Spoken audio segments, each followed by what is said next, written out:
Bonjour, dans ce tutoriel, nous allons apprendre à ajouter un fichier sur Moodle. Tout d'abord, après être connecté et aller sur le cours souhaité, nous allons passer en mode édition en cliquant sur le bouton Activer le mode édition. Ensuite, nous allons sur la section souhaitée et nous allons cliquer sur Ajouter une activité ou une ressource. Cette interface apparaît et comme vous pouvez voir, il y a plusieurs ressources à ajouter et dans notre cas, nous allons cliquer sur Fichier. Ensuite, Ajouter. Donc nous avons des paramètres à régler. Tout d'abord, il faut renseigner le nom du fichier. La description reste facultative. Ensuite, dans le contenu, nous allons ajouter le fichier souhaité.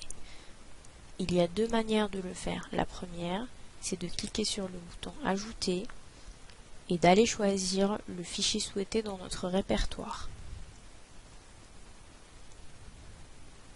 Ensuite, nous devons renseigner le nom du fichier.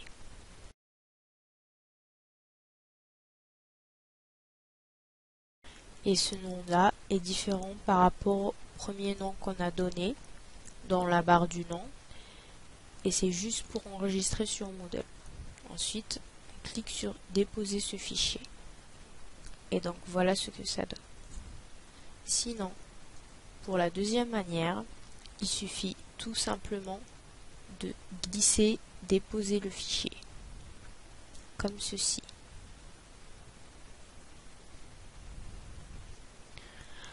Nous avons d'autres paramètres à régler, comme l'apparence, où on peut afficher la taille ou le type ou la description de la ressource qui est déjà cochée par défaut.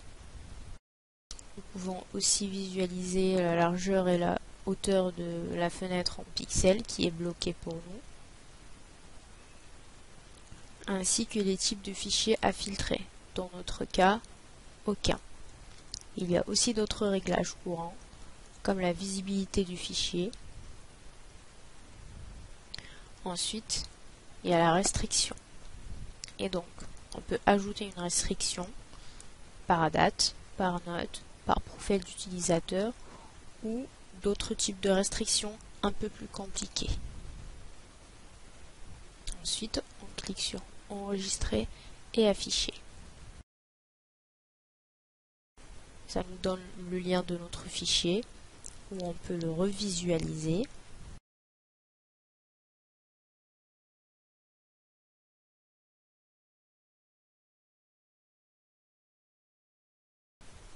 Et donc voici le fichier qu'on a ajouté. En revenant sur notre cours, on peut le visualiser dans notre section et on peut aussi le modifier. Donc on peut le déplacer à droite ou le replacer à gauche. On peut le cacher ou l'afficher. On peut le dupliquer afin d'en créer une copie.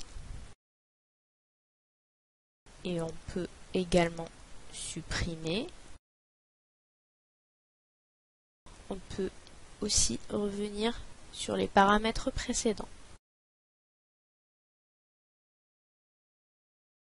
Et après la modification souhaitée, on peut enregistrer et afficher pour revenir encore au lien qui renvoie vers le fichier. Mais nous, on va directement sur le cours. Et pour finir, on quitte le mode édition.